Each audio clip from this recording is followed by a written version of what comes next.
چل دیے تم آنکھ میں اشکوں کا دریا چھوڑ کر۔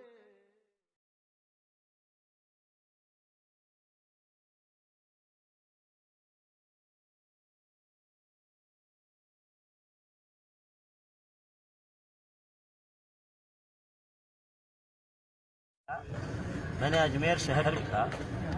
آپ یقین مانیے جو دربار ہے وہاں خواجہ معین الدین چشتی کا، اس کو غریب نواز کا دربار کہا جاتا ہے، ٹھیک ہے؟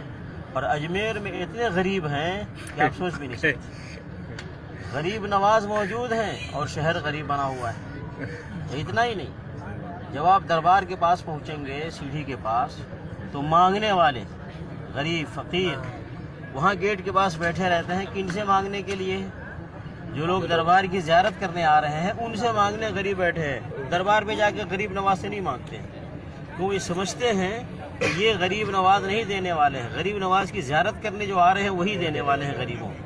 اتنا ہی نہیں، جو وہاں سجادہ نشین بیٹھے ہیں دربار پہ اور مجاور بیٹھے ہیں، خادم بیٹھے ہیں، وہ خود اس غریب نواز کے دربار سے نہیں مانگتے ہیں۔ وہ کس سے مانگتے ہیں؟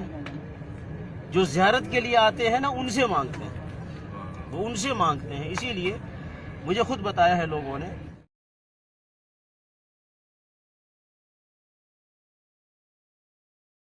السلام علیکم ورحمۃ اللہ۔ ظفر بھائی، آپ کا بھیجا ہوا یہ ویڈیو میں نے ابھی دیکھا، اور گجراتی میں جو آپ نے بھیجا 10 سیکنڈ اور 29 سیکنڈ کا، وہ بھی میں نے سنا۔ اتنی گجراتی تو بہرحال میں جانتا ہوں۔ تو وہ بندہ جو گجراتی میں بات کر رہا ہے، میرے خیال سے اس نے یہ آپ کو ویڈیو بھیجی ہے، اور اس ویڈیو کو بھیجنے کا اس کا مقصد یہ ہے کہ وہ اس ویڈیو میں کہے گئے الفاظ سے متفق ہے، یعنی وہ اتفاق رکھتا ہے کہ یہ بندہ صحیح کہہ رہا ہے۔ اب اس کی شروع کی 2-3 منٹ کی میں نے آڈیو سنی، کیونکہ اس کی پوری بکواس سننے کا میرے پاس وقت نہیں ہے، اور چونکہ میں شخص کو جانتا ہوں مدینہ طیبہ میں، مظفر بہاری، یہ ایکچولی سعودی میں پلمبر کام کرنے گیا تھا، اس کا ویزا ایکسپائر ہو گیا تو بعد میں یہ وہیں پہ متوع بن گیا۔ یہ کوئی پڑھا لکھا آدمی تو ہے نہیں۔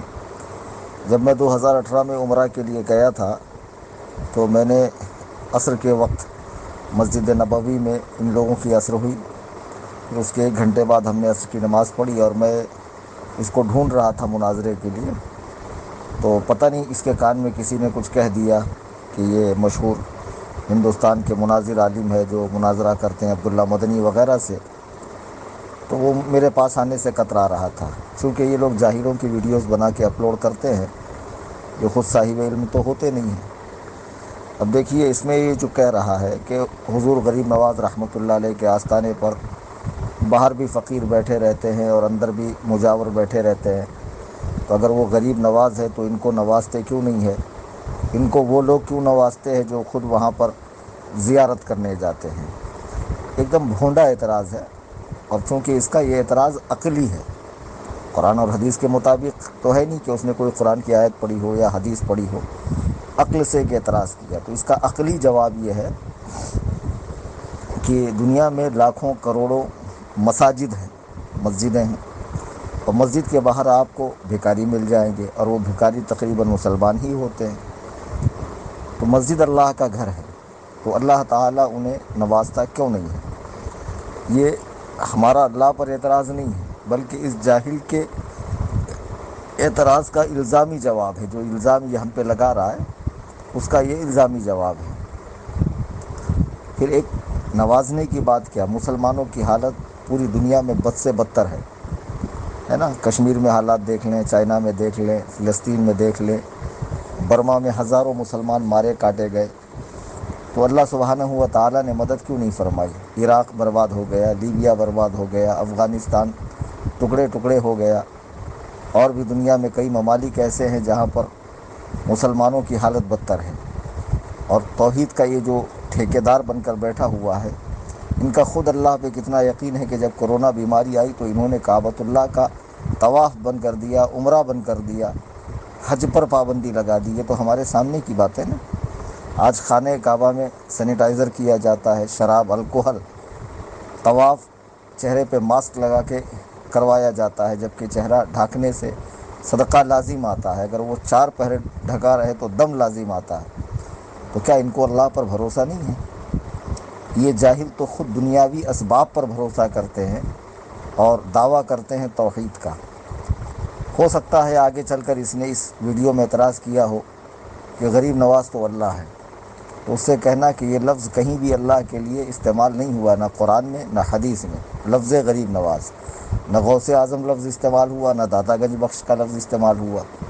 یہ اولیاء کرام کے القاب ہے، اور ہمارا یہ عقیدہ ہے کہ اللہ سبحانہ و تعالیٰ کے اذن سے، یعنی اس کی اجازت سے اور اس کے خزانہ کرم میں اس کے عطا فرمانے سے یہ بندوں کو عطا فرماتے ہیں، نہ کہ ہمارا یہ عقیدہ ہے کہ اللہ نہ چاہے اور غریب نواز چاہے تو کام ہو جائے گا۔ نہیں، اللہ چاہے اور پھر غریب نواز چاہے تو کام ہوگا، غریب نواز چاہیں اللہ نہ چاہے تو کام ہوگا، ایسا ہمارا عقیدہ ہرگز نہیں ہے۔ تو جو چیز ہمارا عقیدہ نہیں ہے اس کو ہمارا عقیدہ بنا کر پیش نہ کیا جائے، ٹھیک ہے۔ اور غریب نواز اگر کسی بندے کا لقب ہو تو نہ اس میں کوئی شرک ہے نہ کفر ہے۔ ایک لفظ اللہ کے لیے بھی بولا جا سکتا ہے، بندے کے لیے بھی بولا جا سکتا ہے۔ اس سے کہو کہ سورۃ البقرہ کی آخری آیت پڑھیں جس میں ہے انت مولانا فانصرنا علی القوم الکافرین، اور یہاں پہ آیت نمبر 286 ختم ہو جاتی ہے سورہ بقرہ کی۔ انت مولانا، تو ہمارا مولانا ہے، فانصرنا علی القوم الکافرین، اور کافروں کے مقابلے میں ہماری مدد فرما۔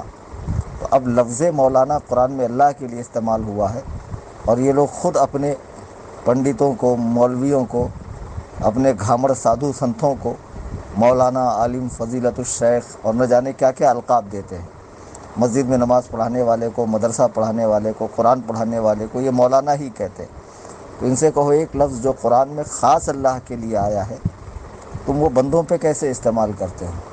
یہ لفظ تو قرآن میں اللہ کے لیے آیا نا، اور غریب نواز تو اللہ کے لیے کہیں آیا بھی نہیں ہے۔ تو ہم یہ نہیں کہتے ہیں کہ لفظ مولانا بندوں کے لیے استعمال کرنا حرام ہے، یہ ان کی گھامڑ عقل ہے۔ جب کوئی لفظ حقیقی معنی کے طور پر اللہ پر بولا جائے اور وہی مجازی معنی کے طور پر بندوں پر بولا جائے تو پھر اس میں نہ شرک ہوتا ہے نہ کفر ہوتا ہے، نہ وہ قابل گرفت ہوتا ہے۔ اب مثال کے طور پہ میں کہوں آپ زندہ ہیں، آپ کہیں گے جی ہاں میں زندہ ہوں، اور پھر میں کہوں اللہ زندہ ہے، اللہ لا الہ الا هو الحی القیوم، وہ اللہ جو خود زندہ ہے اوروں کو زندہ رکھتا ہے۔ تو اب لفظ زندہ اللہ کے لیے بھی بولا گیا، آپ کے لیے بھی۔ تو جب آپ کے لیے بولا گیا تو اس خیال کے ساتھ کہ 100 سال پہلے آپ نہیں تھے، 100 سال بعد آپ نہیں رہیں گے، ٹھیک ہے نا؟ یعنی آپ کی جو زندگی ہے وہ وقتی، عارضی، مجازی ہے، کسی کی دی ہوئی ہے، اور اللہ کا زندہ رہنا اس معنی میں ہے کہ وہ ہمیشہ سے ہے، ازل سے ہے اور ہمیشہ رہے گا۔ اس پر ایک آن کے لیے لا تأخذہ سنۃ ولا نوم، نہ وہ اونگتا ہے نہ سوتا ہے، اور موت نہیں آتی۔ کل من علیہا فان ویبقى وجہ ربک ذو الجلال والاکرام، کہ جب ساری چیزیں فنا ہو جائیں گی تب بھی وہ باقی رہے گا اللہ سبحانہ و تعالی۔ تو یہ گھامڑ جو گجراتی میں آپ کو بھیجا ہے، قرآن پاک کی آیت پڑھ رہا، ختم اللہ علی قلوبہم وعلی سمعہم وعلی ابصارہم، کہ ہم نے ان کے دلوں پر، آنکھوں پر، سماعتوں پر مہر لگا دی ہے، یہ تو کافروں کے لیے آئی ہے۔ وہ کافر کہ جب سرکار قرآن پڑھتے تو وہ کان بند کر لیتے تھے۔ وہ 360 بت جو خانہ کعبہ میں رکھے ہوئے تھے، کوئی بارش کا، کوئی ہوا کا، کوئی ماں کے پیٹ میں بچہ بنانے کا، کوئی روزی کا، الگ الگ خدا تھے، ان کی پرستش کرتے تھے، ان کے لیے آیت اتری ہے۔ اب جو آیت بتوں کے لیے نازل ہوئی تو یہ گھامڑ مسلمانوں پہ فٹ کرتے ہیں۔ ہم تو جب قبر پہ جا رہے ہیں تب تو ہمارا یہ عقیدہ ہے کہ جو قبر میں لیٹا ہے وہ خدا نہیں، اگر خدا ہوتا تو قبر میں تھوڑی لیٹا ہوتا، وہ ماں کے پیٹ سے پیدا بھی ہوا، اپنی زندگی گزار کر اس نے وفات بھی پالی ہے۔ ہاں چونکہ وہ اللہ کا نیک اور مقرب بندہ ہے تو اس کی بارگاہ میں جانے سے، اس کے توسل سے دعا کرنے سے مولا دعا قبول فرماتا ہے۔ اب اصل بحث ہونی چاہیے وسیلے پر، تو ہم ثابت کرتے ہیں وسیلے کو قرآن حدیث سے، وہ ثابت کریں نہیں ہے، اور ہم ثابت کریں گے کہ غریب نواز لقب بندوں کا، غوث اعظم، داتا گنج بخش، نظام الدین اور فرید الدین، اس طرح کے القاب بزرگان دین کے ہیں، اور یہ نہ کوئی شرک ہے نہ کفر ہے۔ اب ان گھامڑوں کو دیکھو کہ قرآن پڑھتے تو ہیں لیکن جو آیت بتوں کے بارے میں اتری، کفار کے بارے میں اتری، ان کی اتنی جسارت اور ہمت کہ یہ مسلمانوں پہ اس کو فٹ کر رہے ہیں۔ قرآن نے یہی تو کہا، افتؤمنون ببعض الکتاب وتکفرون ببعض، یہ وہ لوگ ہیں جو قرآن کے بعض حصے پر ایمان لاتے ہیں، بعض کا انکار کرتے ہیں۔ تو جہاں مطلب ہے وہاں مان لیا، جہاں مطلب نہیں نکل رہا انکار کر دیا۔ اب جو لفظ قرآن میں اللہ کے لیے آئے انت مولانا، تو ہمارا مولانا ہے، تو وہی لفظ اپنے مولوی کے لیے بول رہے ہیں، تو وہ شرک کیوں نہیں ہے؟ اور پھر کسی بندے کو اگر غریب نواز کہا جائے اللہ کی عطا سے، اللہ کی عطا سے غوث اعظم، اللہ کی عطا سے داتا گنج بخش، یہ کس طرح شرک ہوا؟ اور یہ اعتراض تو بنتا ہی نہیں ہے کہ وہاں بھکاری بیٹھے رہتے، بھکاری تو مسجد کے باہر بھی بیٹھے رہتے، بھکاری تو خانہ کعبہ کے باہر، میں نے خود کتنے سوڈانیوں کو، کتنے شامیوں کو، کتنے حجازیوں کو بھیک مانگتے ہوئے دیکھا ہے ہاں، اور یہ خود امریکہ کے آگے ہاتھ پھیلا کر بھیک مانگ رہے ہیں۔ یہ سعودیہ حکومت والے جن کو یہ اسلام کا ٹھیکیدار سمجھتے ہیں، جنہوں نے اسلام کی صورت کو مسخ کرنے کے لیے کوئی کسر نہیں چھوڑی ہے۔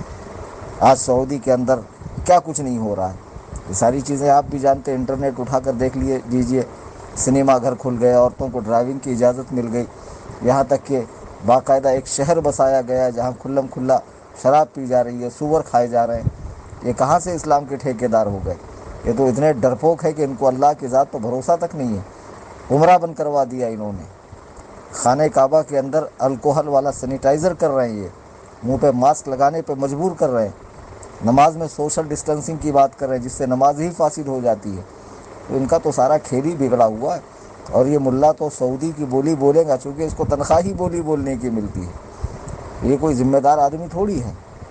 یا تو پھر آپ ان سے کہیے، اس گجراتی سے، ایک گروپ بناتا ہوں میں جس میں ہمارے عالم رہیں گے، آپ اپنے عالم کو لاؤ اور پھر اصول طے کر کے باقاعدہ گفتگو کرتے ہیں۔